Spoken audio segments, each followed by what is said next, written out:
সবাই রব্বির হামহুমা কামা রাব্বায়ানি সগীরা।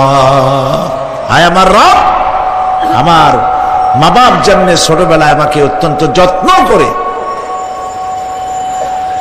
লালন পালন করেছে, আল্লাহ তাআলা তুমি দয়া করে আমার মা বাপকে তোমার রহমতের করে লালন পালন করো। সুবহানাল্লাহ।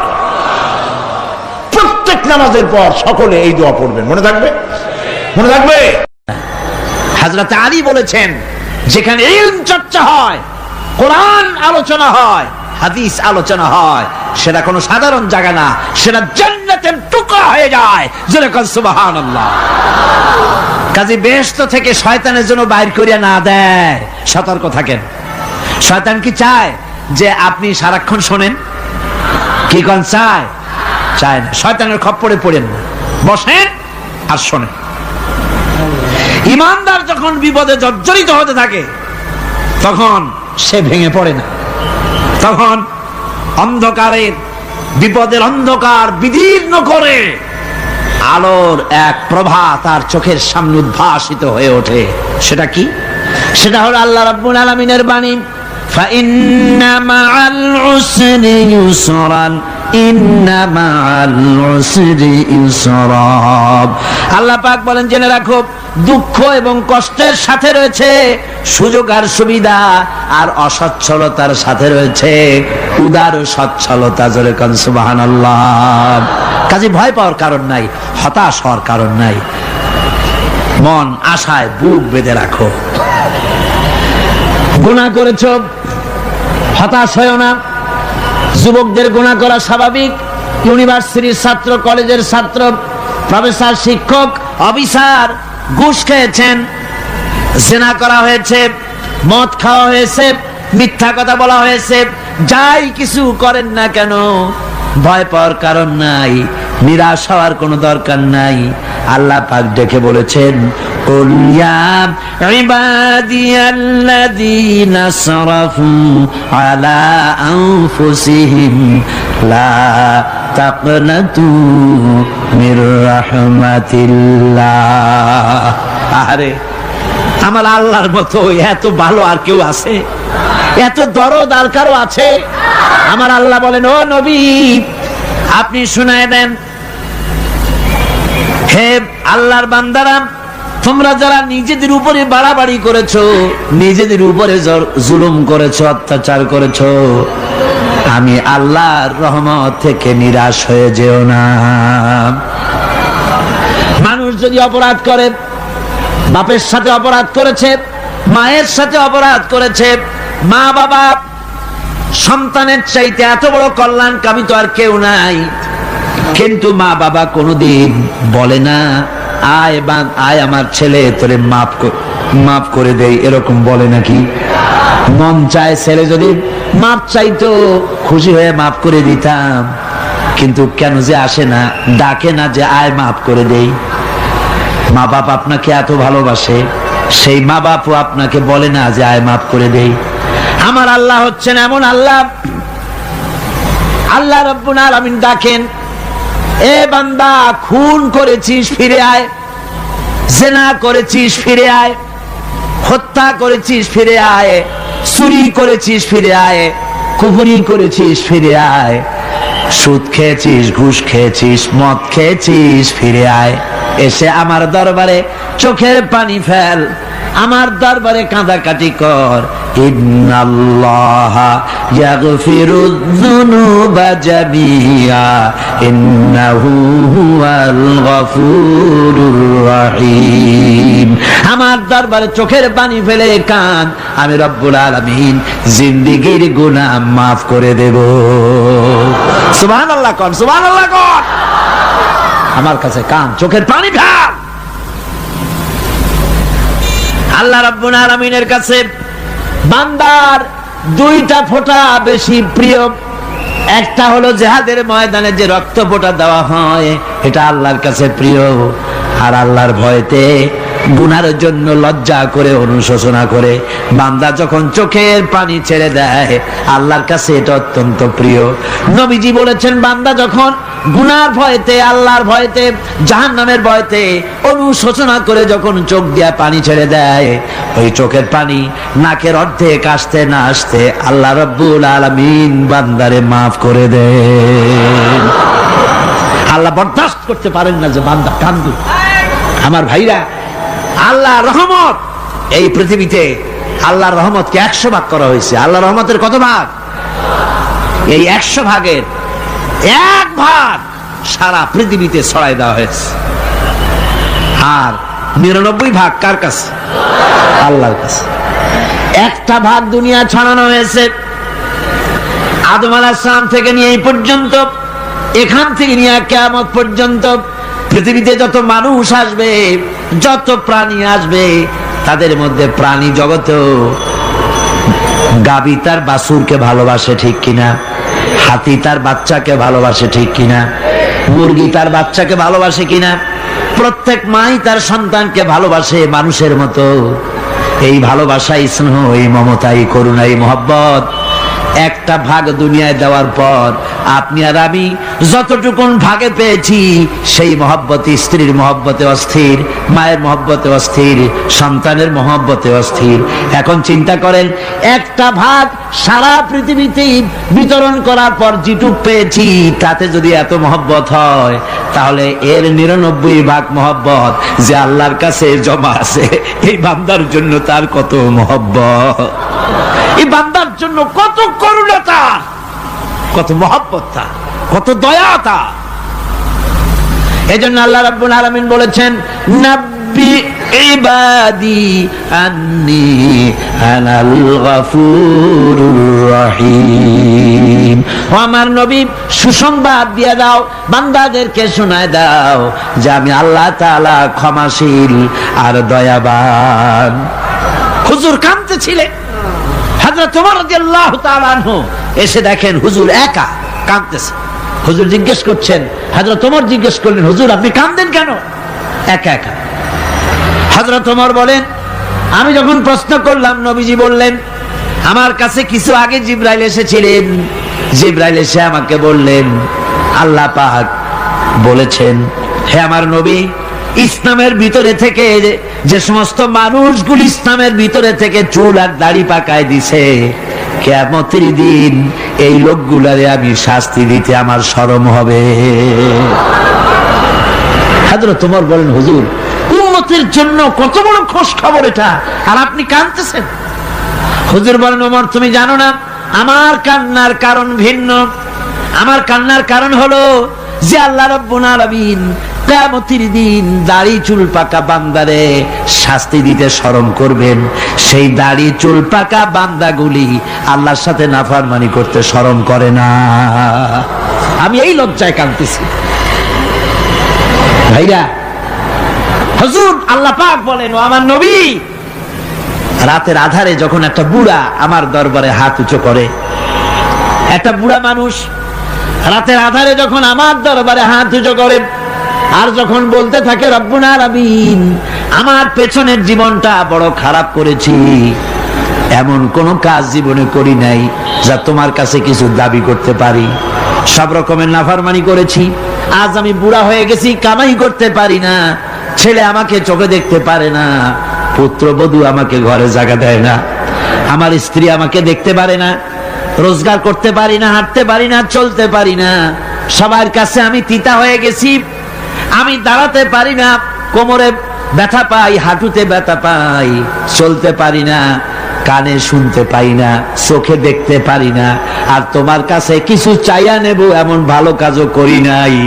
এইভাবে যখন বান্দা কাঁদতে থাকে আমার দরবারে, ও আমার হাবিব আমার রহমতের দরিয়ায় জোশ মেরে যায়, আমার শরম হয় এই বুড়াটারে কেমনে খালি হাতে ফিরাইয়া দেই।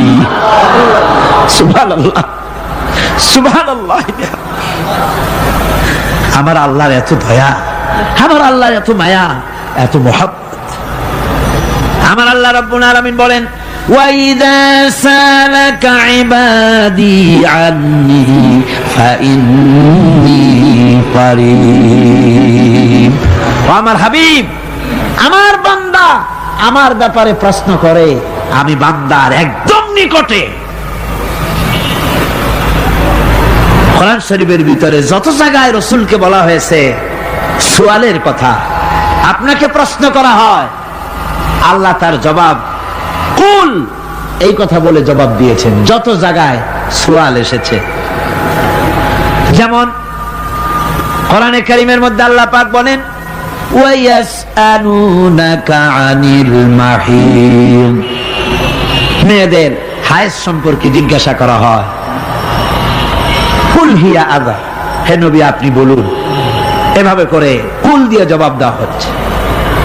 আবার প্রশ্ন করা হচ্ছে ওয়ায়াসআলুনাকা আনিল আনফাল, এই গনিমতের মাল সম্পর্কে হুজুর আপনাকে হে নবী আপনাকে প্রশ্ন করা হয়।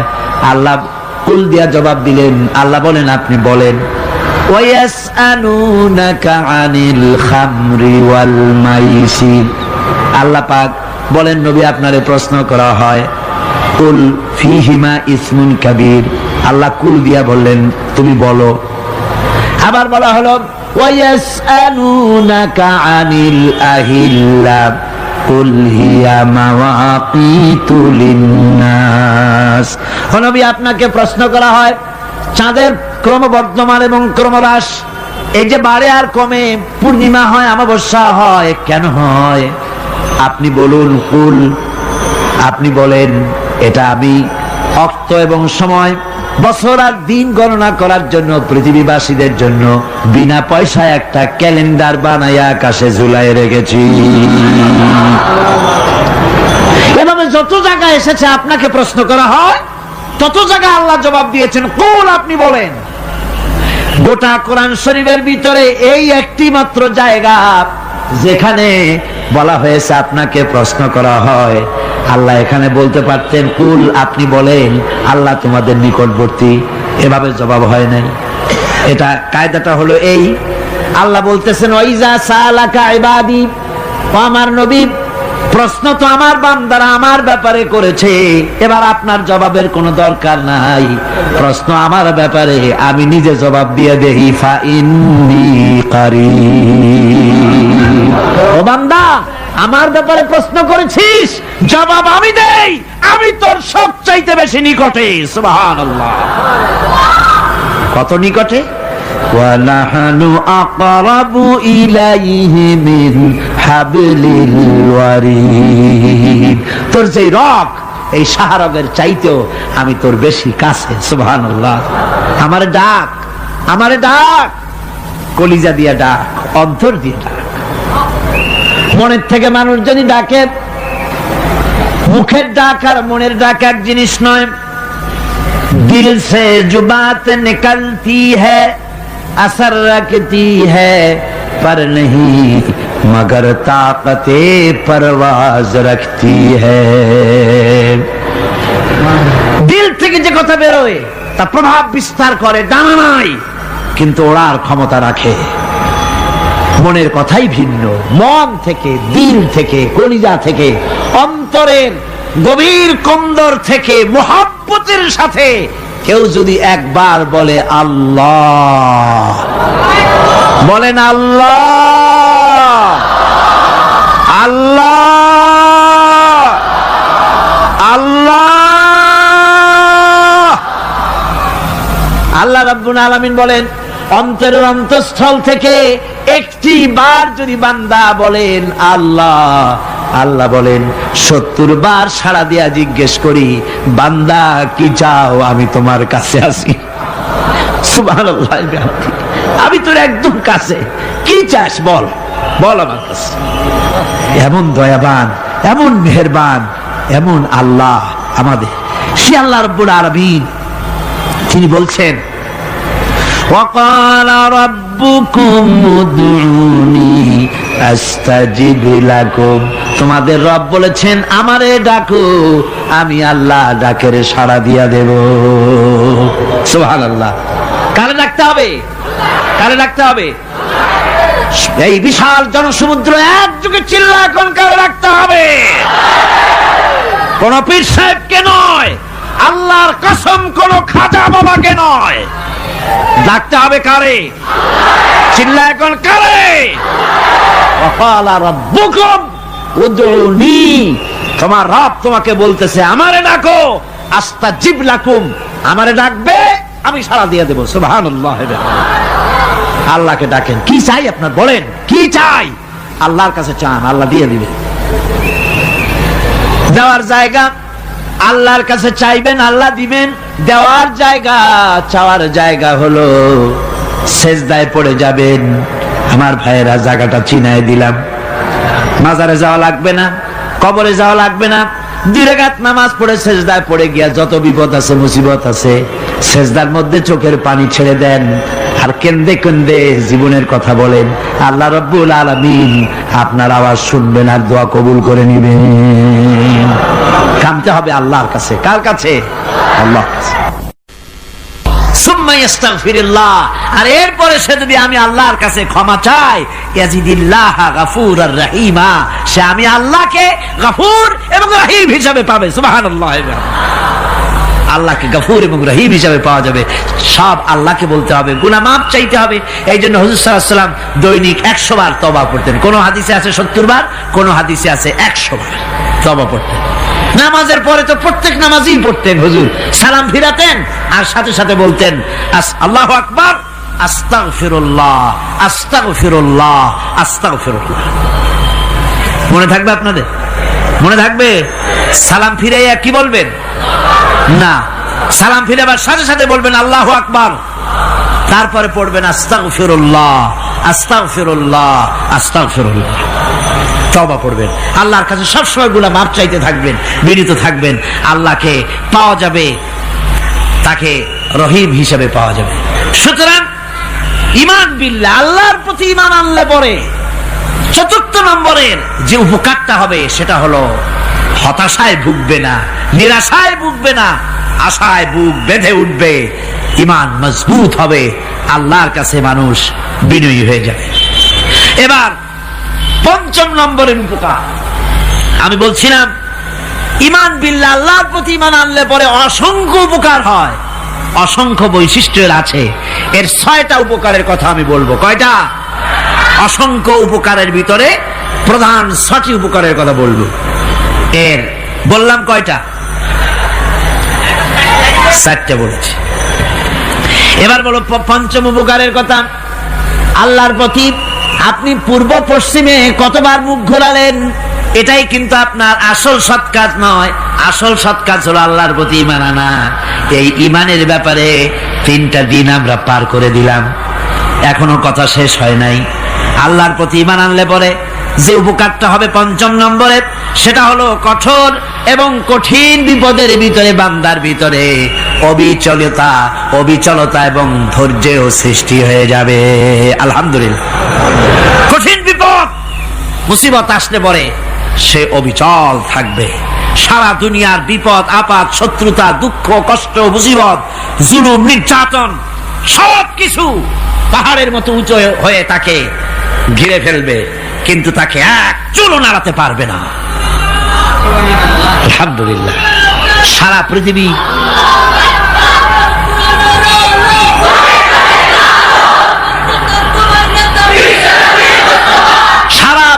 একদিকে আর সে একা একদিকে থাকবে। বিরোধিতা তো হবেই, বিপদ তো আসবেই।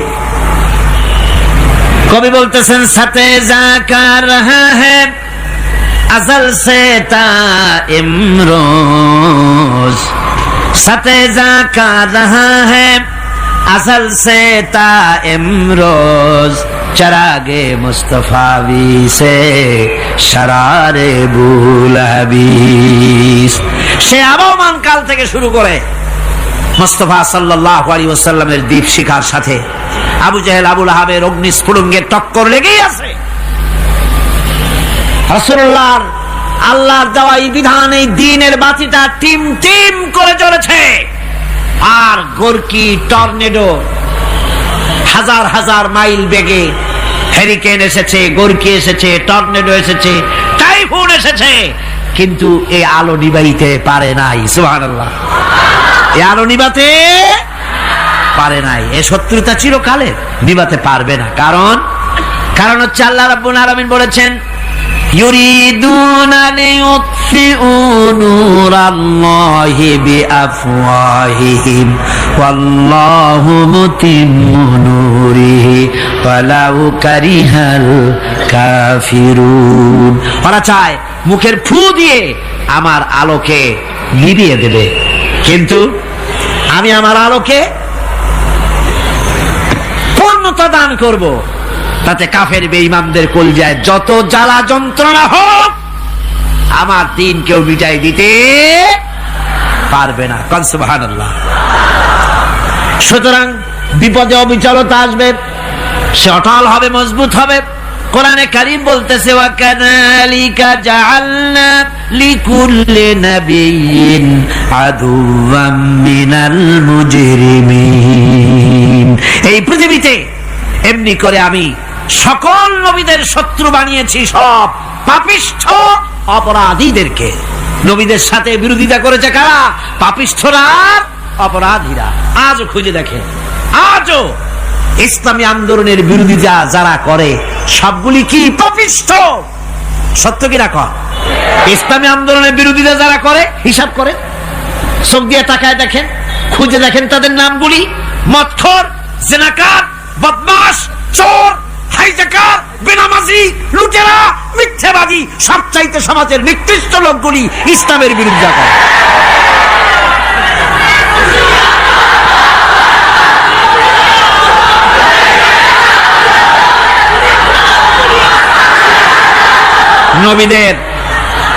নবীদের শত্রু আল্লাহ বলেন, সব যুগে নবীদের সাথে শত্রুতা করেছে পাপিষ্ঠরা।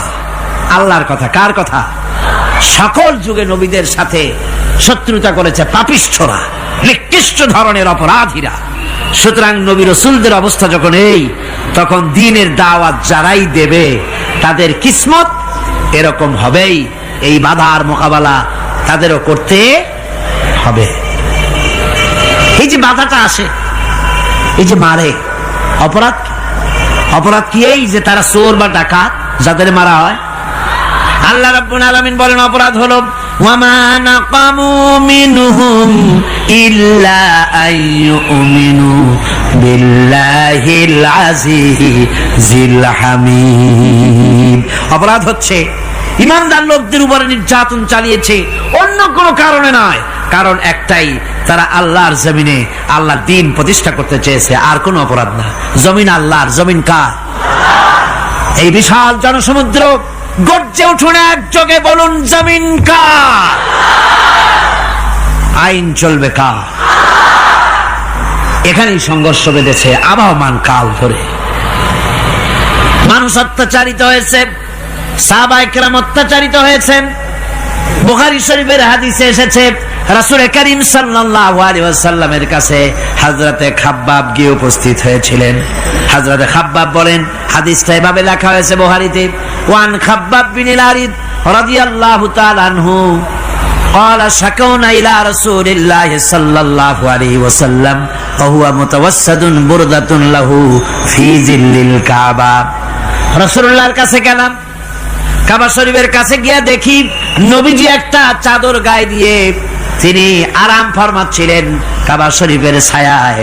সেখানে গিয়ে বললাম, আলা তাস্তানসিরু লানা আলা তাদউ লানা ইয়া রাসূলুল্লাহ, হে আল্লাহর রাসূল, আপনি কি আমাদের জন্য আল্লাহর কাছে দোয়া চাইবেন না? আপনি কি আল্লাহর কাছে আমাদের জন্য সাহায্য চাইবেন না? আমাদের লোকগুলিকে, মুসলমানগুলিকে মারতে মারতে তো শেষ করে ফেলে দিল। তারা আমাদের সুমাইয়াকে মারলো, আমাদের খাব্বাবকে উটের সাথে পায়ের দড়ি লাগায় টানলো, আমাদের খোবায়েবকে তারা আগুনের উপরে চিৎ করে শোয়ায় রাখলো, না খায় রাখতেছে, মারতেছে। কষ্টে তো শেষ হয়ে গেলাম। হুজুর, আপনি কি আমাদের জন্য দোয়া করবেন না? হাদিস শরীফে এসেছে, নবীজি উঠে বসলেন সোজা হয়ে। নবীজি বলেন, ও আমার সাহাবী, ও খাব্বাব, শোনো, তোমাদের আগে এই পৃথিবীতে যারা দ্বীনের দাওয়াত দিতে এসেছিলেন তাদেরকে সমকালীন রাষ্ট্র শক্তি, সমাজ শক্তি তাদেরকে ধরত। ফায়ুখাজুর রাজুলো, তাদেরকে তারা ধরত। ফায়ুহফারু লাহু ফিল আরদ, আর তার জন্য জমিনের ভিতরে কবর বানাইতো। ওই কবর ফায়ুজালু ফিহা ওই কবরের ভিতরে তাকে কোমর পর্যন্ত গেড়ে দিত।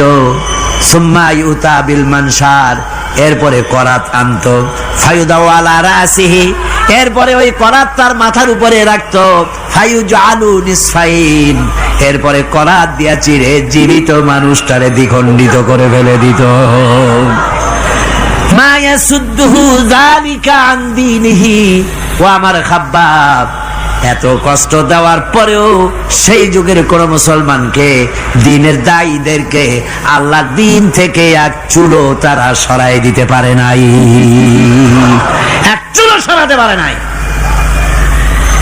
ওয়াল্লাহি, ও খাব্বাব, আমি আমার আল্লাহর নামে কসম করে বলছি, লা ইউতাম্মান্নাল্লাহু হাযাল আমরা হাত্তা ইয়াসিরা আর-রাকিবু মিন সানা ইলা হাযরামাউত। আমি কসম করে বলি, আল্লাহ রাব্বুল আলামিনের এই সানা থেকে হাজারামাউত পর্যন্ত লোকেরা যাতায়াত করবে, সুন্দরী রমণীরা গমন করবে, সদাগরেরা যাতায়াত করবে, টাকা নিয়া পয়সা নিয়া যাতায়াত করবে।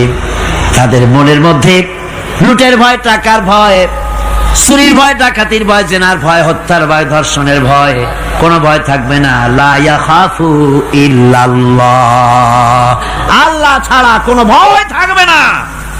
এমন একটা সমাজ, এমন একটা সময় আসবে। ওয়ালাকিন্নাকুম তাস্তাজিলুন, অথচ খুব তাড়াহুড়ো তোমরা করতেছো। তাড়াহুড়ো করো না, সময় আসবে ইনশাআল্লাহ। আর সে সময় আসছিল মদিনায়, আসে নাই? আসে নাই? সুতরাং আজও চট্টগ্রামের এই বিশাল জনসমুদ্রকে বলতে চাই, নির্যাতন, স্বৈরাচার, জুলুম, অত্যাচার, হত্যাকাণ্ড যা কিছু ঘটতেছে, ধৈর্য ধরুন, আন্দোলনে শরীক হন, জান বাজি রাখুন। এ বাংলাদেশেও আগামী যে পার্লামেন্ট হবে, আগামী জাতীয় নির্বাচনে যে পার্লামেন্ট তৈরি হবে, ইনশাআল্লাহ সেই পার্লামেন্ট হবে কোরআনের পার্লামেন্ট ইনশাআল্লাহ।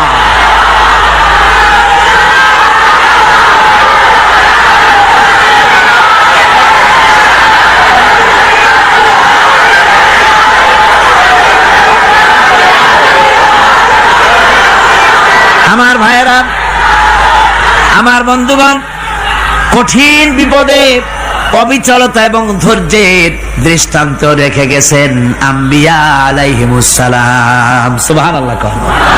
কঠিন বিপদে অবিচলতা, দৃঢ়তা, ধৈর্য কারে বলে, তার দৃষ্টান্ত কারা রেখেছেন? আম্বিয়া আলাইহিমুস সালাম। ওনারাই আমাদের আদর্শ, নবীরাই আদর্শ। সাহাবায়ে কেরাম রিদওয়ানুল্লাহ তাআলা আলাইহিম আজমাইন আমাদের আদর্শ। ভাইরা আমার, মুসা আলাইহিস সালামকে ফেরাউন যখন ঘিরে ফেলে দিল, কোরআনের সব কথা গল্প গুজবার ইতিহাসের জন্য লেখা হয় নাই। কোরআনের মধ্যে যা লেখা হয়েছে সব বান্দাদের উপদেশের জন্য, যাতে করে লোকেরা চিরটা কাল এর থেকে উপদেশ নিয়ে নিজেদের তৈরি করতে পারে। জোরে বলেন সুবহানাল্লাহ। মুসা আলাইহিস সালামের কথা আল্লাহ বলেন, ফেরাউন তাকে ঘিরে ফেলে দিল, পালাবার রাস্তা নাই। ফালাম্মা তারাআল জামআন ক্বালা আসহাবু মূসা ইন্না লামুদরাকুন। মুসা আলাইহিস সালামের উম্মতরা বললেন, হে মুসা, পাকড়াও হয়ে গেছি, পালাবার রাস্তা নাই। তিন দিক থেকে আমাদেরকে ঘেরাও করেছে ফেরাউনের শক্তি। সামনে কি? দরিয়া, আর তিন দিকে কি? ঘেরাও আন্দোলন। হযরতে মুসা আলাইহিস সালামের কাছে উম্মতরা বললেন, পালাবার তো কোনো পথ নাই, এখন উপায়টা কি? আমাদের তো আর উপায় নাই। মুসা আলাইহিস সালাম দেখেন বিপদে পড়ে গেছেন, কিন্তু ধৈর্য হারান নাই, ভয় পান নাই। ভয় পাইছিলেন? ভয় পেয়েছেন? প্রশ্নই ওঠে না। মুসা আলাইহিস সালাম, আল্লাহ পাক যাদেরকে বলেছেন উলুল আযম রাসূল, যাদের বলেছেন তার মধ্যে হযরত মুসা একজন উলুল আযম পয়গম্বর। চারটিখানি কথা না, আল্লাহ কথা বলছেন তার সাথে, কালিমুল্লাহ তিনি। সুবহানাল্লাহ। মুসা আলাইহিস সালাম শোনালেন, কাল্লা ইন্না মাইয়া রাব্বি সায়াহদিন। কখনো নয়, আমার উম্মতেরা ভয় পেও না, আমার রব অবশ্যই আমাকে পথ দেখাবেন। সুবহানাল্লাহ। তিন দিক থেকে শত্রু, একদিকে দরিয়া, পালাবার কোন রাস্তা নাই। সেখানে দৃঢ়তার সাথে তিনি বলছেন, অবশ্যই আমার আল্লাহ আমারে পথ দেখাবে। সুবহানাল্লাহ। নবীরা এই দৃঢ়তা দেখিয়েছেন, অবিচলতা দেখাইছেন। আল্লাহ পাক মুসা আলাইহিস সালাম যখন এই দৃঢ়তা দেখালেন, এই অবিচলতা দেখালেন, সঙ্গে সঙ্গে জিবরাইল এসে হাজির হয়ে গেলেন।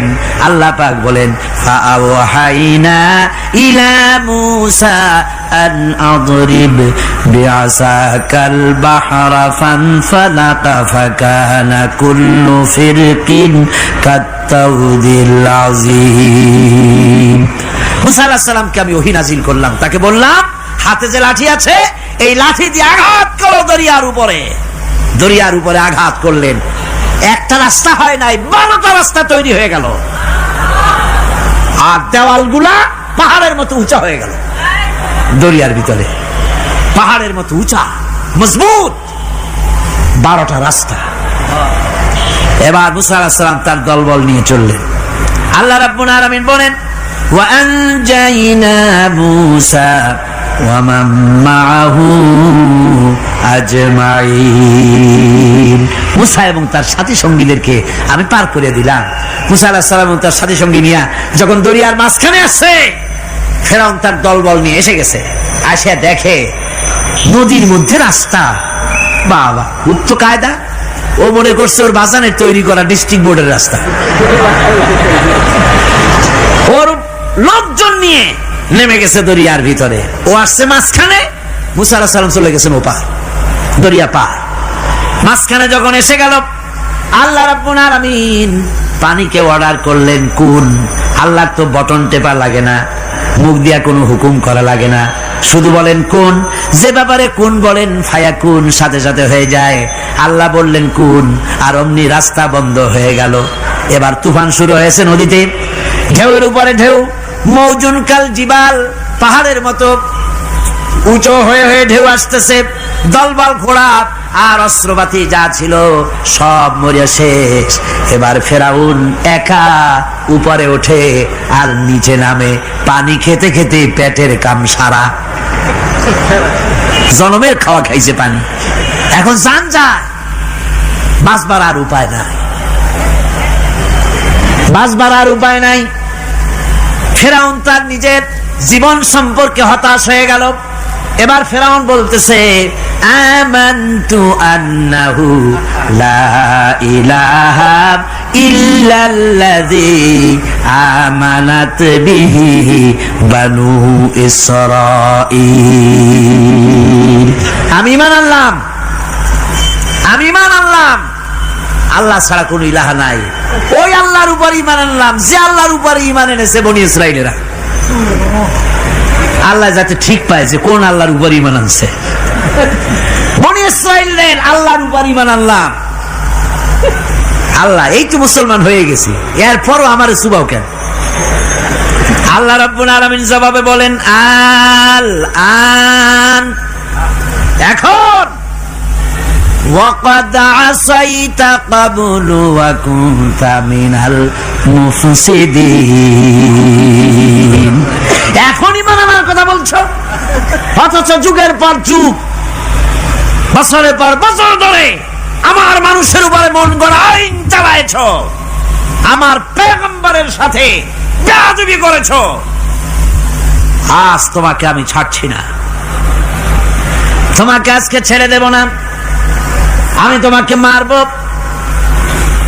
আর সমস্ত পানির প্রাণীগুলিকে, স্থলচর প্রাণীগুলিকে আল্লাহ পাক অর্ডার দিয়া দিলেন, এই ফেরাউনের লাশকে ডুবাবি না, পচাবি না, খাবি না। আল ইয়াউমা নুনাজ্জিকা বিবাদানিক, আমি তোমার শরীরে বাঁচায় দেব। পোকে খাবে না, পানিতে পচবে না, মাছে খাবে না, কুমিরে খাবে না, দুনিয়ার কোনো পশুতে খাবে না। আমি তোরে শুটকি বানাইয়া রাখবো, যাতে করে দুনিয়ার সমস্ত ফেরাউন যত যুগে যুগে আসে তোরে দেখে যেন হেদায়েত নিতে পারে। ফেরাউনকে আল্লাহ শুটকি বানায় রাখছে। আমি ফেরাউনদের লাশ দেখেছি ব্রিটিশ মিউজিয়ামে। ফেরাউন তো একটা না, অনেকগুলা। আসলটারে অবশ্য দেখিনি।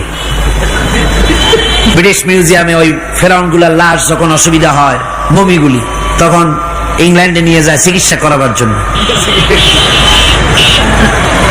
চোখ টোক আছে গর্তের ভিতরে, তারপরে চামড়া টামড়া হাড়ের সাথে মিশানো, ওইভাবে চেহারা দেখলে মনে হয় যে সত্যি ফেরাউন এগুলা। আর ব্রিটিশের কাম মিশর থেকে না আনছে এমন কোন জিনিস নাই। আমি সেখানে এক বক্তৃতা বলছিলাম, আপনারা এদের এখন সভ্য, এদের এখন ভদ্র, এরা হলো ইন্টারন্যাশনাল চোর, সারা দুনিয়া চুরি করেছে। লন্ডনে বক্তৃতা করেছি, সারাটা দুনিয়া চুরি করছে, আমাদের দেশকে শোষণ করেছে। এই বিশাল ভূভাগকে শোষণ করে ইংল্যান্ডের দ্বীপটাকে তারা সাজাইছে।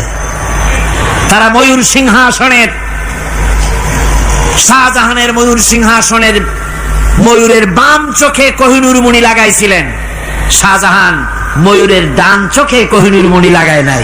কোহিনূর মণির অনেক দাম, আমি দেখে এসেছি মণি, এখন সেটা কুইন এলিজাবেথের মুকুটের শোভা পাচ্ছে।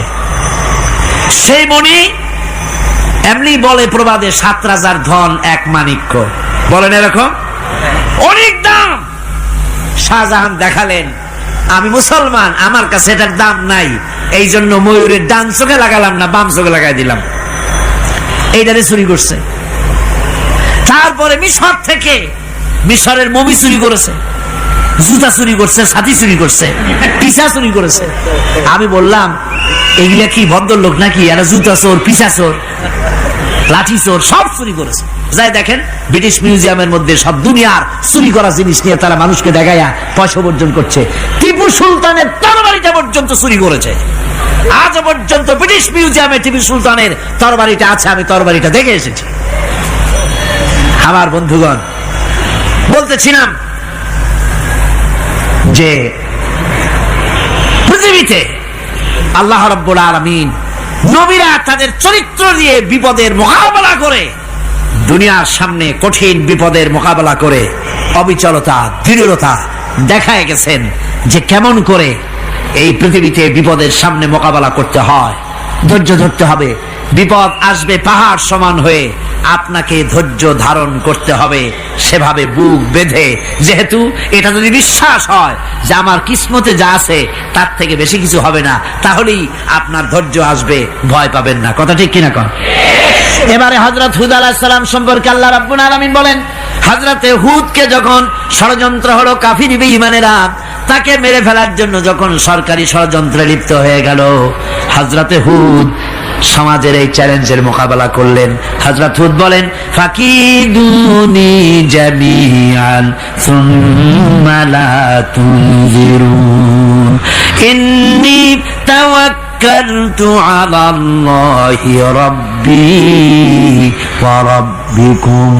আমি, তোমরা তোমাদের ষড়যন্ত্র আমার বিরুদ্ধে যত পারো আমার বিরুদ্ধে ষড়যন্ত্র চালাও, এতটুকুন আমার অবকাশ দিও না। আমি এমন আল্লাহর উপরে ভরসা করেছি যার হাতের ভিতরে তোমাদেরও জান আর আমারও জান। যা পারো তাই করো। সরকার সমস্ত শক্তি একত্রিত হয়ে আমার মোকাবেলা করো। একদিকে হুদ আলাইহিস সালাম, আর একদিকে গোটা জাতি। হযরত হুদ ভয় পায় নাই। সুবহানাল্লাহ খান। ঈমান বিল্লাহ মানুষের কলিজাকে এভাবে শক্ত করে দেয়। কোন আলহামদুলিল্লাহ। এবারে এই বিপদের, কঠিন বিপদের মোকাবেলা করে আমার রাসূল যে প্রমাণ দিয়া গেলেন, আমার রাসূল যে কঠিন বিপদের মোকাবেলা করলেন, ভাইরা আমার, হিজরতের রাতে সওর পাহাড়ের ভিতরে যখন তিনি আশ্রয় নিলেন, হযরতে আবু বকর সাথে ছিলেন। হযরতে আবু বকর রাদিয়াল্লাহু তাআলা আনহু বলেন, হুজুর আপনি দাঁড়ান, এটা তো পাহাড়িয়া গুহা, গুহার ভিতরে সাপ থাকতে পারে, বিচ্ছু থাকতে পারে, আমি আগে ঢুকি, বিপদ যদি হয় আমার উপর থেকে হয়ে যাক। গুহার ভিতরে নেমে গুহা সাফ করলেন। এরপরে হুজুরকে ডাকলেন, হুজুর তাশরীফ নিলেন গুহার ভিতরে। এরপরে হুজুর বললেন, আবু বকর পাহাড়ে হেঁটে হেঁটে 2-3টা পাহাড় পাড়ি দিয়া যাওয়া লাগে সোর পাহাড়ে। মদিনার সোজা রাস্তা হুজুর ধরেন নাই, মেসফালার পথ দিয়া, জাবালে খেদোয়ার উপর দিয়া 3টা পাহাড় পাড়ি দিয়া তারপরে হুজুর গেলেন সোর পাহাড়ে। গুহার ভিতরে হুজুর তাশরিফ নিলেন, বললেন আবু বকর তুমি বসো, তোমার উরুর উপরে মাথা রেখে আমি একটু আরাম করি। হযরতে আবু বকর বসলেন, হুজুর তার উরুর উপরে মাথা রেখে ঘুমায় গেলেন। আর এরপরে কাফির বেঈমানেরা তালাশ করতে করতে কাফেররা এসে গেল পায়ের চিহ্ন দেখে দেখে গর্তের কাছে। হযরত আবু বকর ভয়তে কেঁদে ফেললেন, আহারে আর তো উপায় নাই, এবার তো ধরা পড়ে গেছি, এবার নবীজিকে মেরে ফেলে দেবে। নবীর মহব্বতে, নিজের মহব্বতে নয়, নবীর মহব্বতে কাঁদতেছিলেন। হুজুর বলেন, হুজুরের ঘুম ভেঙে গেল। বলো আবু বকর কাঁদো কেন? ছেলের কথা, মেয়ের কথা, বিবির কথা, বাড়ির কথা মনে পড়লো নাকি?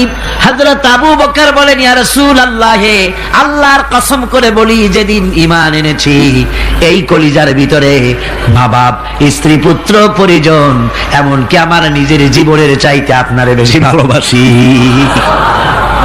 কাঁদো কেন? কাঁদো কেন?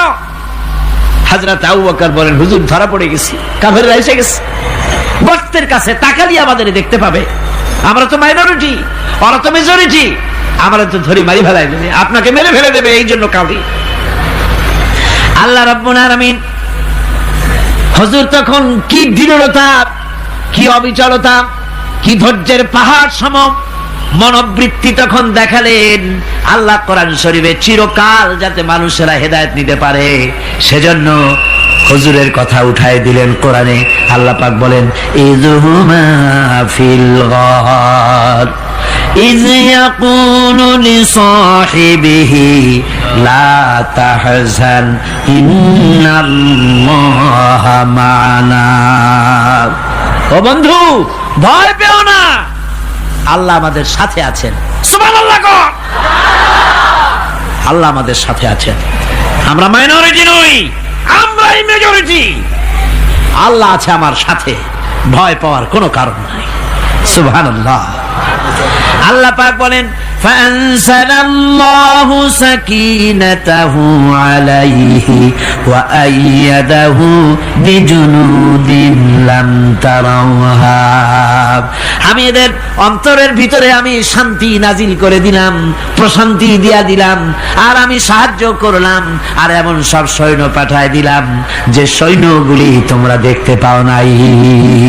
সুবহানাল্লাহ ওয়া বিহামদিহি। ভাইরা আমার, রাসূল করিম সাল্লাল্লাহু আলাইহি সাল্লাম এই বিপদের মাঝে, চরম বিপদের মাঝে অবিচলতা, দৃঢ়তা, কঠিন আত্মনির্ভরতা দেখিয়েছেন। এগুলি হলো ঈমানের পঞ্চম নম্বরের উপকারিতা। আল্লাহর প্রতি ঈমান আনলে এভাবে পাহাড় সম ঈমান মজবুত হয়ে যায়। জেলের পরোয়া করি না, ফাঁসির পরোয়া করি না, শহীদ হওয়ার পরোয়া করি না, মেরে ফেলে দেবে, উড়ায় দেবে, হত্যা করবে, পরোয়া করি না। পরোয়া করি কেবলমাত্র কাকে? জোরে বলেন কারে? এইরকম মুসলমান হাজার হাজার লাখ লাখ দরকার নাই, 313 জন যথেষ্ট। কয়জন যথেষ্ট? 313 জন যথেষ্ট। বদরে যারা জান দিয়ে, মাল দিয়ে দ্বীনকে প্রতিষ্ঠিত করেছিলেন, এরকম 313 জনই যথেষ্ট ছিল। আল্লাহর দ্বীনকে কায়েম করার জন্য যদি রক্ত দেওয়া লাগে, তাহলে এই বিশাল জনসমুদ্রকে প্রশ্ন করি, ভয় পাবেন? রক্ত দিতে পারবেন? যদি জেলে যাওয়া লাগে যেতে পারবেন? যদি শহীদ হতে হয় তাও কি পারবেন? এই দৃঢ়তা, এই অবিচলতা, এই ঈমান, এই ধৈর্য শিক্ষা দেয়, এই উপকার করে ঈমান বিল্লাহ। আল্লাহর প্রতি ঈমান আনলে এভাবে পাহাড়ের মতো শক্ত হয়ে যায় কলিজা। কোন আলহামদুলিল্লাহ। আমার বন্ধুগণ, এবার আমি বলবো সর্বশেষ উপকারের কথাটা বলি, মোনাজাত ছেড়ে দেব। কয়টার কথা বলছিলাম? উপকার 6টা। 6টা উপকারের কথা বলেছি। অনেকগুলি বৈশিষ্ট্য, অনেকগুলি উপকারের মধ্যে আল্লাহর প্রতি ঈমানের 6টা উপকারের কথা 5টা বলা হয়ে গেছে। এবার 6ষ্ঠ নম্বর এবং শেষ নম্বর, এটা হচ্ছে আল্লাহর প্রতি ঈমান আনলে পরে তার দ্বারা সবচাইতে বেশি ফায়দা পায় সমাজ এবং রাষ্ট্র। কোন আলহামদুলিল্লাহ, কোন আলহামদুলিল্লাহ। আল্লাহর প্রতি ঈমানের দ্বারা নৈতিক সংশোধন হয় এবং রাষ্ট্র আর সমাজ সবচাইতে বেশি উপকৃত হয়। কারণ হলো ঈমানদার ব্যক্তি আল্লাহর প্রতি যে ঈমান এনেছে তার মনের মধ্যে ধারণা এটা হয়, আমার কোনো কাজ তো গোপন থাকে না। ইন্নাল্লাহা লা ইয়াখফা আলাইহি শাইউন ফিল আরদি ওয়ালা ফিস সামা। আল্লাহর কাছে গোপন বলতে কিছু নাই, আকাশেও নাই, জমিনেও নাই, কোনো কিছু গোপন নাই। সুতরাং আমি যা করি সব আল্লাহ দেখেন এবং শোনেন। এমনকি মানুষ যে কল্পনা করে, সে কল্পনাও আল্লাহ টের পায় না নাকি? টের পায় কিনা? ওয়াইন তুবদু মিন আনফুসিকুম আও তুখফুহু ইউহাসিবুকুম বিহিল্লাহ। মনের ভিতরে যে কল্পনা করো, আল্লাহ পাক বলেন এই কল্পনারও হিসাব আমি রব্বুল আলামিন তোমার কাছ থেকে নেব। ফায়ুআযযিবু মান ইয়াশাউ, যারে খুশি শাস্তি দেব, আর যারে খুশি আমি মাফ করে দেব। জোরে বলেন সুবহানাল্লাহ। ফায়াগফিরু লিমান ইয়াশা ওয়া ইউআযযিবু মান ইয়াশা, যারে খুশি মাফ করব, যারে খুশি শাস্তি দেব, কল্পনারও হিসাব নেব। এই কথা মুমিনের যদি জানা থাকে, তাহলে আর তার কোনো চিন্তা থাকে না, তার নৈতিক চরিত্র ভালো হয়ে যায়। কোন সুবহানাল্লাহ। মোনাজাতের কথা শুনে গতকাল বলছিলাম যে মোনাজাতের কথা শুনে যারা হাঁটে, আমি বুঝি না, আমার বুঝে আসে না যে এটা কেমন ধরনের নৈতিকতা। আপনি আপনার বিবেককে কি বুঝান? এই বিশাল জনসমুদ্র নিয়ে আল্লাহর কাছে হাত তুলবো, দোয়া করব, মোনাজাত করব, এই লোভ সম্বরণ করেন কি করে? আশ্চর্য কথা, আশ্চর্য কথা। আমার বন্ধুগণ, ইমানদার লোক, আল্লাহর প্রতি ইমান আসলে পরে সমাজ উপকৃত হয়, রাষ্ট্র উপকৃত হয়ে যায়। যেহেতু বান্দা জানে আমি দায়িত্বহীন কোনো কথা বলতে পারবো না, দায়িত্বহীন কোনো কাজ করতে পারবো না। আল্লাহ পাক বলেছেন, মা ইয়ালফিযু মিন কাউলিন ইল্লা লাদাইহি রাকীবুন আতীদ। বান্দা এমন কোনো কথা বলে না যে কথা আমার ফেরেশতারা রেকর্ড করে না রাখে। কাজী মুমিন ব্যক্তি আল্লাহর ভয়তে দায়িত্বহীন কথা বলবে না। নির্বাচন আসতে পরে রাস্তা সোনা দিয়ে বান্দায় দেব, এই করব, সেই করব, না খাইয়া কেউ মরবেন না। আসে না নির্বাচনের সময় সেরাগালি বদনারা মঞ্চে দাঁড়িয়ে কত বড় বক্তৃতা করে, ভাইয়ের আমার, বোনের আমার, এবার আমার বোতল মার্কা বাক্স, আপনারা আমাকে ভোট দিয়ে দেশ এবং জাতির আরেকবার 12:30 বাজাইবার সুযোগ দিন। এবার ক্ষমতায় গেলে কেউ না খাইয়া মরবেন না, কিন্তু কি খাইয়া মরবে তাও বলে না। এর মারফতি অর্থ হচ্ছে এই, ওরা যদি ক্ষমতায় যেতে পারে তাহলে বিষ খাইয়া হোক, গুলি খাইয়া হোক, কিছু না কিছু খেয়ে মরতে হবে। একেবারে খালি পেটে মরলে গ্যাস্ট্রিক হওয়ার সম্ভাবনা আছে। ঈমান বিল্লাহ যদি না থাকে, আল্লাহর ভয় যদি না থাকে, তাহলে দায়িত্বহীন কথা বলে। আর আল্লাহর ভয় যদি থাকে, তাহলে নৈতিকতার সংশোধন হয়ে যায়, দায়িত্বপূর্ণ কথা বলে, মানুষকে ফাঁকি দেয় না। আমার বন্ধুগণ,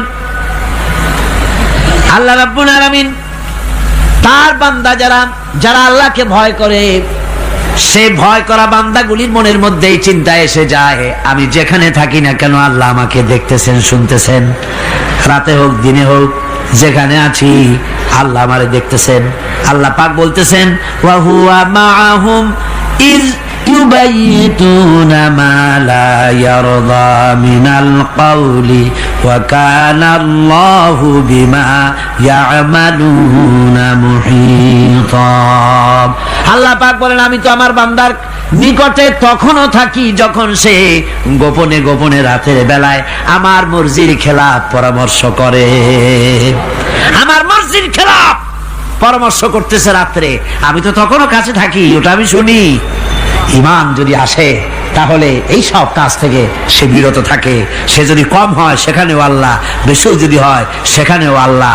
এমন কোন জায়গা আছে নাকি চিটাগংয়ে যেখানে আপনি একটা আকাম করবেন আর আল্লাহ টের পাবে না? কোন আছে নাকি? আচ্ছা, চট্টগ্রামে না থাকুক, বাংলাদেশের কোন জায়গা আছে নাকি? পার্বত্য চট্টগ্রামে যত পাহাড় আছে, উঁচু নিচে জায়গা আছে, ওই জায়গায় বোধহয় আছে নাকি? সারা পৃথিবীতে আছে কোথাও? আল্লাহকে ফাঁকি দেওয়ার জায়গা কোথাও? সব স্পষ্ট। আল্লাহ কি ঘুমায় নাকি? ঘুমায়? তার কাছে দিনও যায়, রাতও তাই। সমানে তিনি দেখতে পান, শুনতে পান, সবকিছু দেখতে পান, সবকিছু শুনতে পান, তাকে ফাঁকি দেওয়ার কোনো উপায় নেই।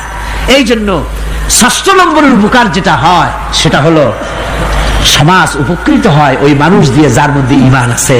হযরত ওমর রাদিয়াল্লাহু তাআলা আনহু রাতের আধারে শেষ রাত্রে ঘুরতেছিলেন, দেখেন এক বাড়িতে কথা হচ্ছে, কথাবার্তার আওয়াজ পাওয়া যায়, মনে করলেন কোন অসুখ বিসুখ নাকি। ঘরে গিয়ে কান পাচ্ছেন দেওয়ালের সাথে, শুনতে পাচ্ছেন ভিতরে বুড়ি মা তার মেয়েকে বলছে, এই মেয়ে ওঠ, উঠের দুধ দোয়াই নিয়ে আসছি, এর মধ্যে পানি মিশা, তারপর সকালে বাজারে নিয়ে যা।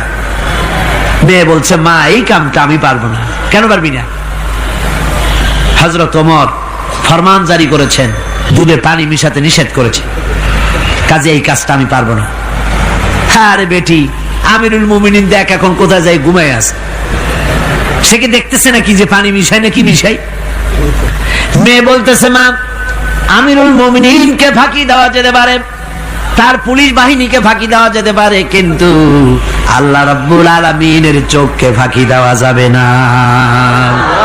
হযরত ওমর এই কথা শুনে বাড়ি চলে গেলেন, আর নিজের ছেলেকে ডেকে বললেন, ছেলে আমার, অমুক জায়গায় একটা বাড়ি আছে, সেখানে একটা যুবতী মেয়ে আছে, ওই মেয়েটার বিয়ে হয়েছে কিনা শোনো, যদি বিবাহ না হয়ে থাকে তুমি তোমার নিজের বিয়ের প্রস্তাব দাও। আমিরুল মুমিনিন এই মেয়েটা সুন্দরী কেমন, স্বাস্থ্য কেমন কিছুই দেখলেন না, দেখলেন তাকওয়া। কি দেখলেন? আল্লাহর ভয়। আল্লাহর ভয় যখন একটা জাতির মধ্যে আসে, পুলিশ লাগে না, পুলিশের কাজ কমে যায়, পুলিশ তো পাহারা দিতে দিতে অস্থির হয়ে যায়, সারা রাত দিন সমানে কষ্ট করতে হয় তাদের। অধ্যাপক মুফিজুর রহমান সাহেব কালকে যে কথাটা বলছিলেন, আসামি পুলিশেরা কত কষ্ট করে জানবাজি করে আসামি ধরে, আর টেলিফোন আসে, হ্যালো কে, চিটাগংয়ের এসপি নাকি? বলে হ্যাঁ। কারে ধরছো? ধরছি তো বল্টু মিয়ারে। ছাড়ো মিয়া, বল্টু আমার দলের লোকটা, তুমি ঠিক পাও নাই, তোমার নাক টাইট দিয়ে দেবে। বল্টুরিও ছাড়ো আর তার বন্দুকও ছাড়ো, ঠিক কিনা? আমার ভাইয়েরা, সুতরাং ঈমান যদি এসে যায় জাতির মধ্যে, পুলিশের দরকার হবে না, পুলিশ দরকার হবে কিন্তু তাদের ডিউটি কমে যাবে, আসামিরা আর অন্যায় কাজ কম করবে। রাসূলুল্লাহ যখন প্রেসিডেন্ট হয়েছিলেন, একজন মহিলা জিনা করেছিল, হাদিস শরীফে এসেছে ওই মেয়ে লোকটাকে জিনা করতে কেউ দেখে নাই, জিনা করার পর তার মধ্যে অনুভূতি জাগলো, এমন পাপ করেছি, এখন তো আমার জাহান্নাম ছাড়া উপায় নাই। মেয়ে লোকটি রাসূলুল্লাহর কাছে এসে গেলেন, এসে বললেন, হুজুর আমি তো জিনা করেছি, আমারে শাস্তি দেন। হুজুর মুখ ডান দিকে ফিরালেন, মেয়ে লোকটা ডান দিকে এলো, বললো জিনা করেছি, শাস্তি দেন। হুজুর বাম দিকে ফিরলেন, মেয়ে লোকটা বাম দিকে এসে বললো জিনা করেছি, শাস্তি দেন। মেয়ে লোকটা কিন্তু জানে জিনার শাস্তি সহজ ব্যাপার নাই, পাথর মেরে উড়িয়ে দেওয়া, মৃত্যুদণ্ড জানা আছে তার। এরপরে মেয়ে লোকটা চিন্তা করেছে, দুনিয়ায় পাথর খেয়ে মরবো, কিন্তু তবুও জাহান্নামের কঠিন আগুন সহ্য করতে পারবো না। রাসূলুল্লাহ বললেন, ও মেয়ে লোক, তুমি কি জিনা কর্তৃক গর্ভবতী হয়েছো নাকি? মেয়ে লোকটা বললো, হুজুর আমি গর্ভবতী হয়েছি। হুজুর বললেন, তুমি অপরাধ করেছো, তোমার গর্ভস্থিত সন্তান তো কোনো অপরাধ করে নাই, সুতরাং শাস্তি এখন দেওয়া যাবে না, ডেলিভারি হোক তারপরে শাস্তি দেব। মেয়ে লোকটা চলে গেলেন, আল্লাহর নবী তার নামে কোনো কেস ফাইল করেন নাই, গোয়েন্দা বিভাগের পুলিশ লাগান নাই।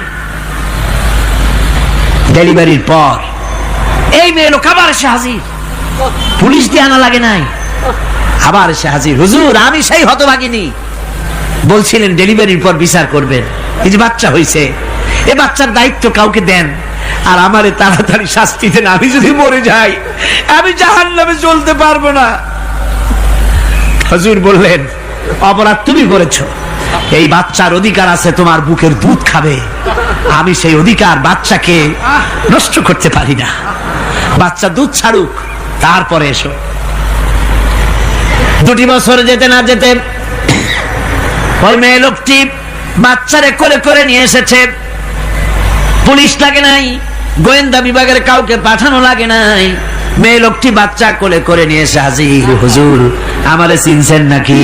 আমি তো সেই হতভাগিনী, জেনা করছিলাম, বিচার চাইছিলাম, ডেলিভারি পরে হবে বলছিলেন, দুধ ছেড়ে দিলে পরে হবে বলেছিলেন, আমার ছেলে এখন দুধ ছেড়ে দিয়েছে, আমি তারে রুটি খাওয়া শিখাইছি, দুধ ছাড়া এখন সে বাঁচবে, আমি তার হাতে রুটি দিয়ে আনছি, দেখেন ও রুটি খেতে পারে, আর দেরি করবেন না, আমার বিচার করে দেন। রাসূলুল্লাহ ছেলেটার দায়িত্ব কাউকে দিয়ে দিলেন, আর বললেন এই মহিলাটিকে নিয়ে যাও, বুক পর্যন্ত মাটির মধ্যে গেড়ে দিয়ে তারপরে রজম করো। মেয়ে লোকটিকে বুক পর্যন্ত গেড়ে দেওয়া হলো, চতুর্দিক থেকে পাথর মারা হচ্ছিল, পাথরে দেখে শরীরে রক্ত ছিটে এক সাহাবীর গায়ে লাগলো। সাহাবী তারে গালি দিয়েছিলেন, হুজুর শুনে বললেন সাহাবী গালি দিও না, এই মেয়ে লোকের তওবা আল্লাহর কাছে এত কবুল হয়ে গেছে, যদি এই তওবাকে ভাগ করে দেওয়া হয় গোটা মদিনাবাসীর নাজাতের জন্য তা যথেষ্ট হয়ে যাবে। সুবহানাল্লাহ। পুলিশ লাগে নাই, এমন সমাজ কায়েম হয় ঈমান বিল্লাহ, আল্লাহর প্রতি ঈমান যদি এসে যায়, জাতির যদি রক্তে হলন্দ্রে রগে রেশায় যদি ঈমান এসে যায়, তাহলে পুলিশ বিডিআর আর্মি আরামে ঘুমাবে, তাদের জন্য পরিশ্রম হবে না, কষ্ট হবে না, অপরাধ প্রবণতা কমে যাবে, মানুষের অশান্তি কমে যাবে, শান্তির বন্যা প্রবাহিত হয়ে যাবে। সুবহানাল্লাহি ওয়া বিহামদিহি। এই জন্য রাসূলুল্লাহ বলেছিলেন খায়রুল কুরুনি কারনি, সর্বশ্রেষ্ঠ যুগ কার যুগ? জোরে বলেন না, সর্বশ্রেষ্ঠ যুগ কার যুগ? রাসূলুল্লাহর যুগ। জোরে কোন কার যুগ? রাসূলুল্লাহর যুগ।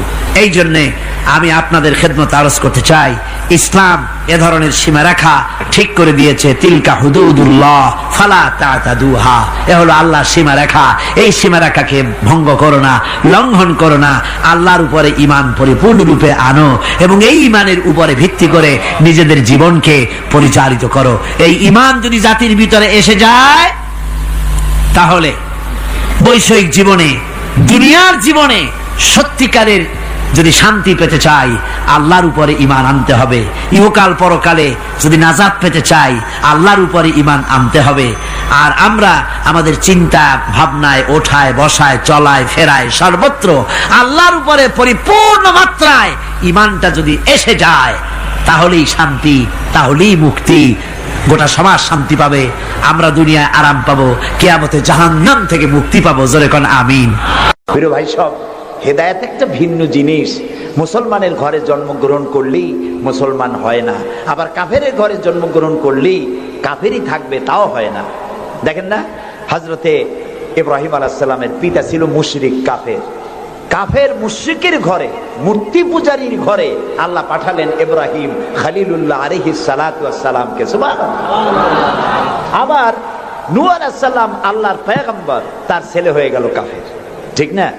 এই জন্য হেদায়েত এটি আল্লাহর দান। হেদায়েতটা কার দান? আল্লাহ। এই জন্য আল্লাহ রাব্বুল আলামিন কোরআনে কারীমের মধ্যে আমাদেরকে শিখিয়ে দিয়েছেন, প্রতি রাকাতে আমরা যেন আল্লাহর কাছে হেদায়েত কামনা করি। ইহদিনাস সিরাতাল মুস্তাকিম পড়েন, ইহদিনাস সিরাতাল মুস্তাকিম সিরাতাল্লাযীনা আন'আমতা আলাইহিম গায়রিল মাগদুবি আলাইহিম ওয়ালাদ-দাল্লিন। আমিন। হায় আল্লাহ, তুমি আমাদেরকে হেদায়েত দাও, হেদায়েতের রাস্তা দেখাও, ওই পথ যে পথ নবিয়্যিন, সিদ্দিকীন, শুহাদা, সালেহীন, তাদের পথ আমাদের দেখাও।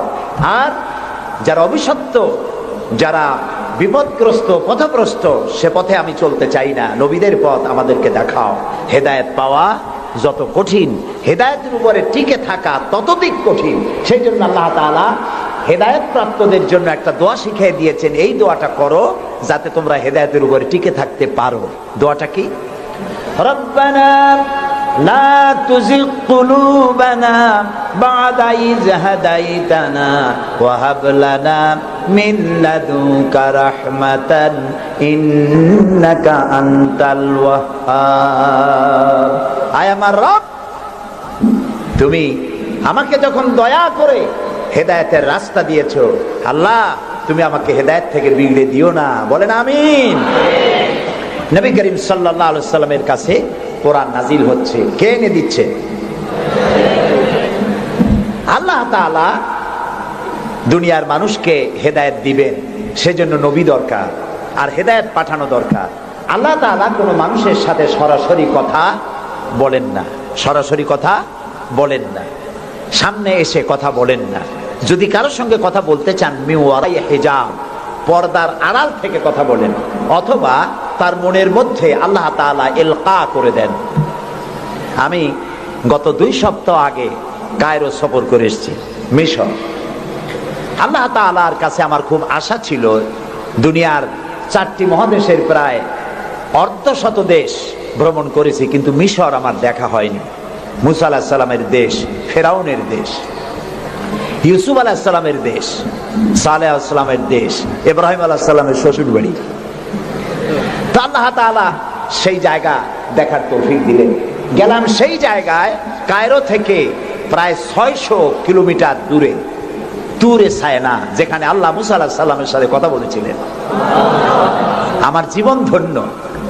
আল্লাহ তাআলা সেই জায়গাটাও দেখালেন যেখানে আল্লাহ মুসা আলাইহিস সালামের সঙ্গে কথা বলেছেন। তো আল্লাহ তাআলা সরাসরি কথা বলেন, কিন্তু দেখা যায় না তাকে। এই কোরআন শরীফে আল্লাহ তাআলা কি সুন্দর করে বলেছেন, সূরা তাহার মধ্যে এসেছে, মুসা আলাইহিস সালাম তিনি যাচ্ছিলেন তার স্ত্রী পরিজন নিয়ে। স্ত্রী ছিলেন গর্ভবতী, আসন্ন প্রসবা, ডেলিভারি হবে, প্রচন্ড ঠান্ডা ছিল, এখন আগুনের প্রয়োজন। তিনি দূরে দেখতে পেলেন একটা গাছের উপরে যেন আগুন দেখা যায়। তিনি ছুটলেন সেই আগুনের পানে এবং বললেন, ফাকালা লি আহলিহিম কুসু ইন্নী আনাস্তু নারান লাআল্লি আতিকুম মিনহা বিকাবাসিন আও আজিদু আলান নারি হুদা। তোমরা এখানে অপেক্ষা করো, আমি তো আগুনের মতো কি একটা দেখতেছি, আমি ওখানে যাই, হয়তো আগুন আনতে পারবো, অথবা কোন একটা রাস্তা একটা কিছু পেয়ে যাবো। ফালাম্মা আতাহা নুদিয়া ইয়া মূসা ইন্নী আনা রাব্বুক ফাখলা নালাইক ইন্নাকা বিল ওয়াদিল মুকাদ্দাসি তুয়া। ও মূসা, যেটারে আগুন মনে করছো, এটা আগুন না, এটা আমি তোমার রব। ফাখলা নালাইক, জুতা খোলো, ইন্নাকা বিল ওয়াদিল মুকাদ্দাসি তুয়া, এটা হলো পবিত্র উপত্যকা। আমি যখন সেই পবিত্র উপত্যকায় গেছি, এদিকে তুরে সায়না, এদিকে আরেকটা পাহাড়, মাঝখানে 2 পাহাড়ের মাঝখানের সমতল ভূমিকে উপত্যকা বলা হয়। আমার এই আয়াত মনে পড়লো, সাথে সাথে জুতা খুলে ফেলে দিলাম। মুসা আলাইহিস সালামকে আল্লাহ বলেছেন, ফাখলা নালাইক, জুতা খোলো। আমি আমার সাথীরা জুতা খুলে এগিয়ে গেলাম। আমার এক সাথী ছিলেন চট্টগ্রাম ইন্টারন্যাশনাল ইসলামিক ইউনিভার্সিটির কোরআনিক সায়েন্সের চেয়ারম্যান অধ্যাপক গিয়াসউদ্দিন তালুকদার। তাকে আজান দিতে বললাম, তিনি আজান দিলেন ওয়াদিল মুকাদ্দাসে। আজান দিয়ে সেখানে আমরা যোহরের নামাজ আদায় করলাম, যোহর আসর জামআন ওয়া কাসরান আদায় করে নিলাম। তারপরে চলে গেলাম সেই জায়গায় যেখানে আল্লাহ তাআলা কথা বলেছিলেন, সেই জায়গাটা এখনো আছে। সুবহানাল্লাহ। আল্লাহ তাআলা বলছেন, ওয়া নাখতারতুকা ফাসতামি লিমা ইউহা। ও মুসা, আমি তোমাকে আমার জন্য বাছাই করছি। সুবহানাল্লাহ। আমি তোমাকে আমার জন্য বাছাই করেছি, এখন তুমি শোনো আমি কি বলি। ইন্নানি আনাল্লাহ, আমি আল্লাহ। সুবহানাল্লাহ, সুবহানাল্লাহ। আমি আল্লাহ, লা ইলাহা ইল্লা আনা, আমি ছাড়া কোনো ইলাহ নাই। ফাবুদনি ওয়া আকিমিস সালাতা লিযিকরি, অতএব আমার ইবাদত করো আর আমার শরণার্থে নামাজ কায়েম করো। সুবহানাল্লাহ। ওইখানে দেখলাম 2টা ধর্মীয় প্রতিষ্ঠান, একটা হলো মসজিদ আর একটা হলো গির্জা, একদম গায়ে গায়ে লাগানো।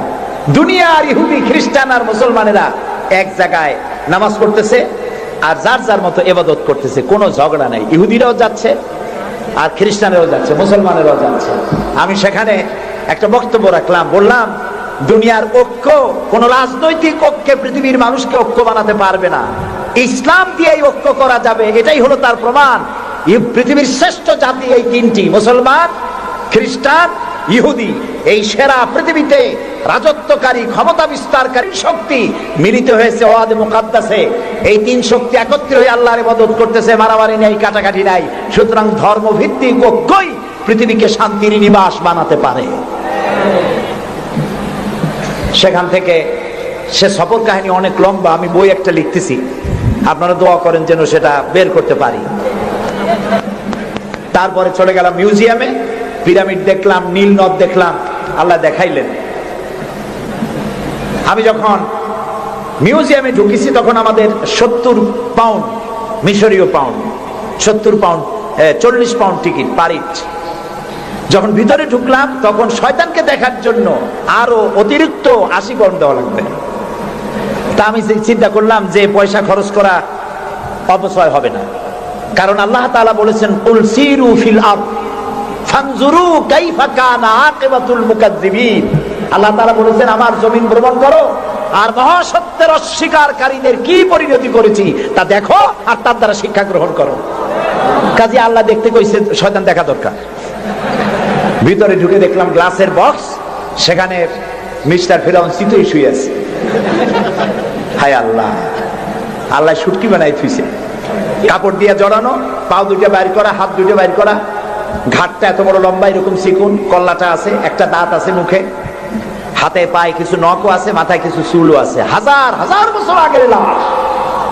মুসা আলাইহিস সালামকে যখন তালায় নিয়ে গেল লোহিত সাগরে, লোহিত সাগরের কেরানায় মুসা আলাইহিস সালাম বসেছিলেন তার উম্মতদের নিয়ে। ফেরাউন 3 দিক থেকে আক্রমণ করলো। এই কোরআন বর্ণনা, এটা কি কোরআন? আল্লাহ তাআলা বলছেন, ও নবী তুমি তো তখন সেখানে উপস্থিত ছিলে না যখন ফেরাউন তার দলবল নিয়ে মুসা আলাইহিস সালামকে তাড়া করেছিল সেই তুরে সায়নায়, তুমি উপস্থিত ছিলে না। আমি ওহী দিয়া, কোরআন দিয়া তোমাকে ইতিহাস জানাইছি। সুবহানাল্লাহ। সেই লোহিত সাগরের পারে গেলাম যেখানে তাকে ঘিরে ফেলানো হয়েছিল।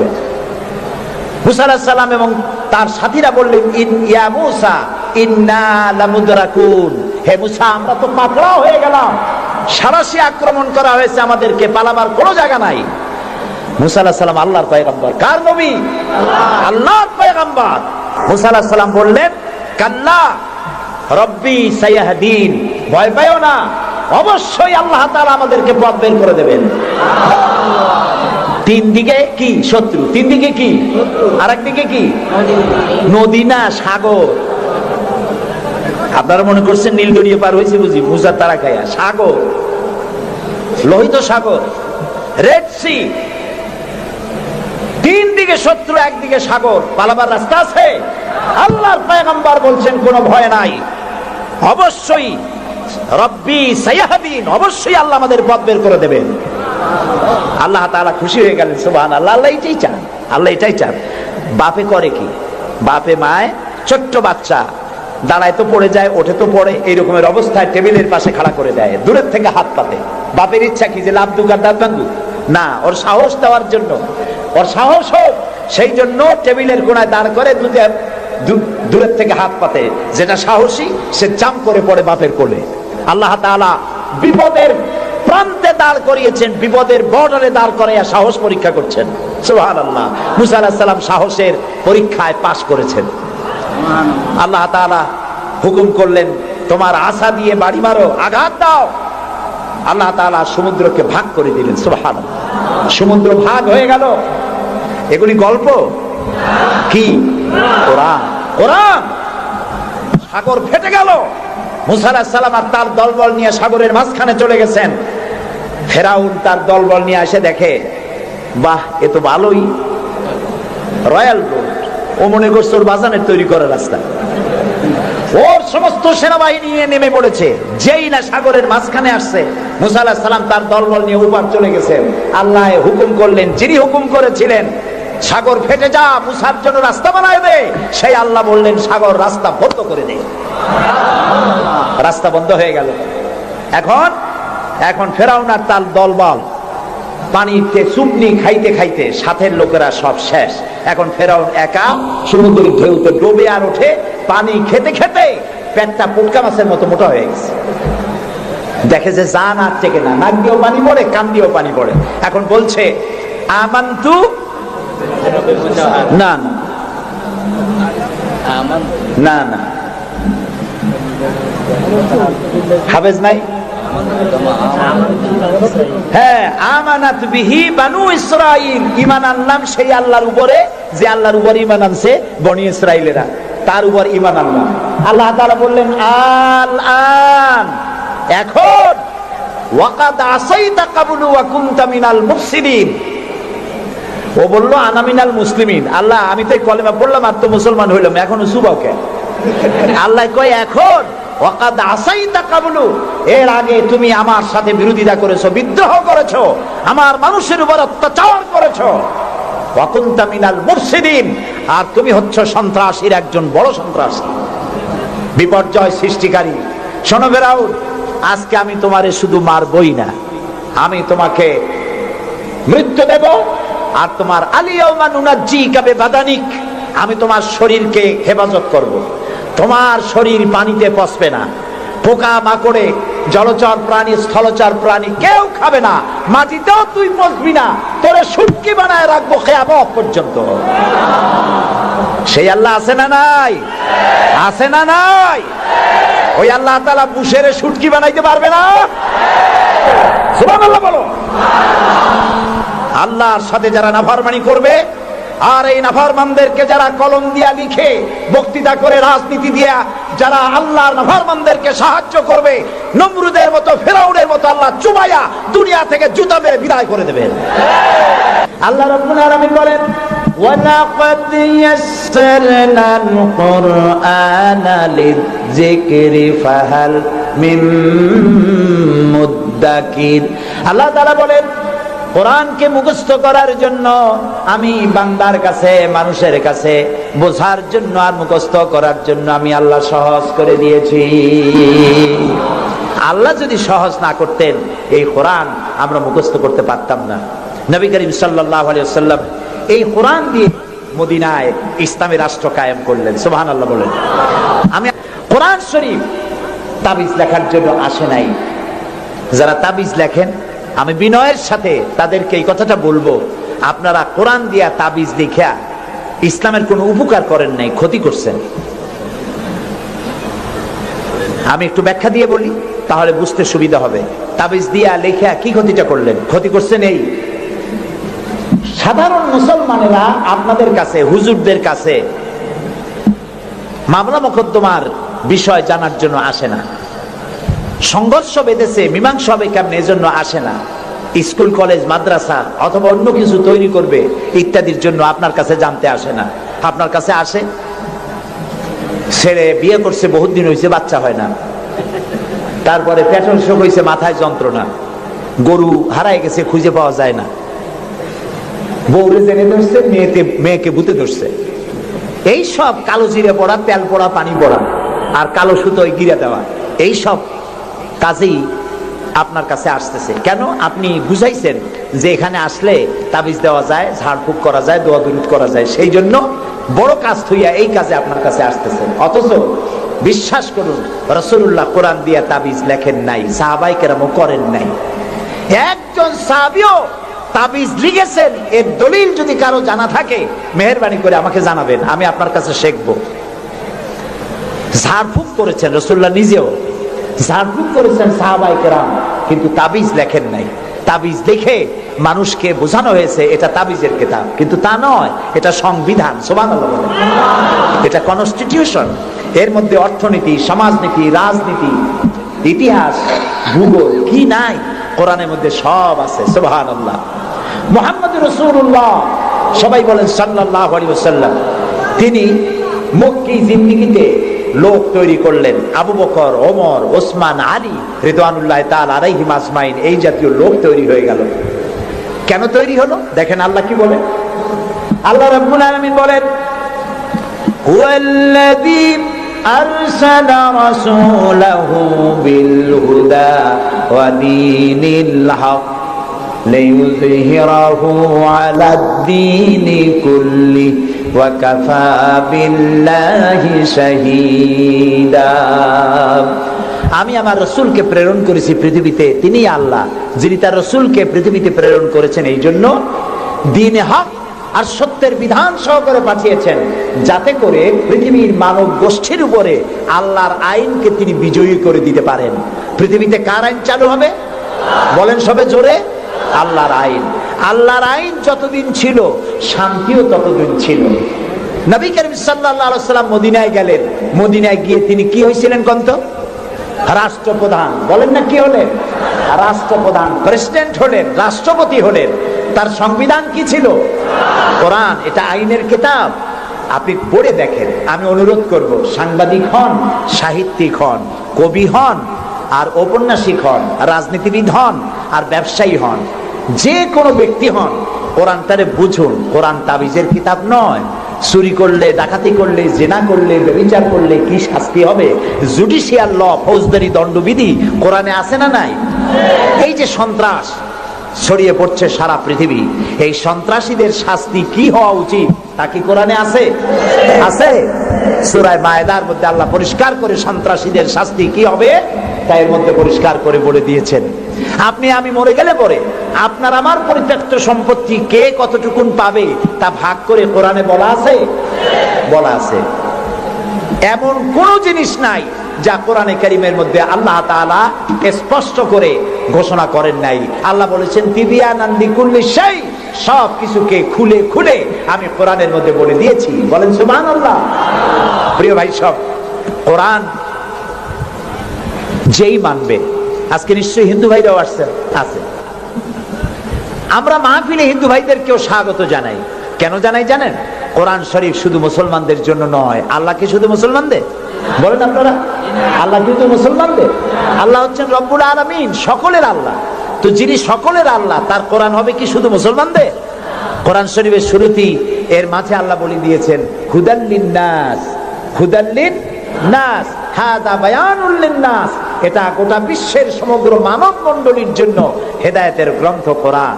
এই জন্য আমি যখন ইউরোপ আমেরিকায় যখন বক্তৃতা করি, তখন ইউরোপ আমেরিকায় বক্তব্য শোনার জন্য মাল্টি ন্যাশনাল পিপল আমার সামনে থাকে। খ্রিস্টান থাকে, ইহুদি থাকে, মুসলমান থাকে, হিন্দু থাকে। আমি আমার আলোচনায় বলি আপনাদের মুসলমান হওয়ার দরকার নাই, কারণ আমার যে মুসলমান আছে তাই আমি সামলাইতে পারতেছি না। মুসলমান হওয়ার দরকার নেই, শুধুমাত্র কোরআনের বিধান মানেন, কোরআনের আইনটা যদি মানেন আপনারা শান্তি পাবেন। মুসলমান হওয়ার দরকার নাই, কোরআনের আইন মানেন, শান্তি পাবেন। কয় কি রকম? আমি বলি দেখেন, সুদ, সুদ হালাল না হারাম? এই সুদ দিয়ে মানুষ শোষিত হয় না উপকৃত হয়? শোষিত হয়। কারা শোষিত হয়? গরিবরা। কারা শোষিত হয়? গরিবেরা। দেখেন আল্লাহ যা বানায় শয়তান তার উল্টো একটা বানায়। আল্লাহ বানিয়েছেন জাকাত ভিত্তিক অর্থ ব্যবস্থা। জাকাত হলো ধনীদের কাছ থেকে নাও, গরিবদের দাও। আর সুদ হলো এর উল্টা, গরিবদের কাছ থেকে নাও, ধনীদের দাও। এটা হলো শয়তানের বানানো।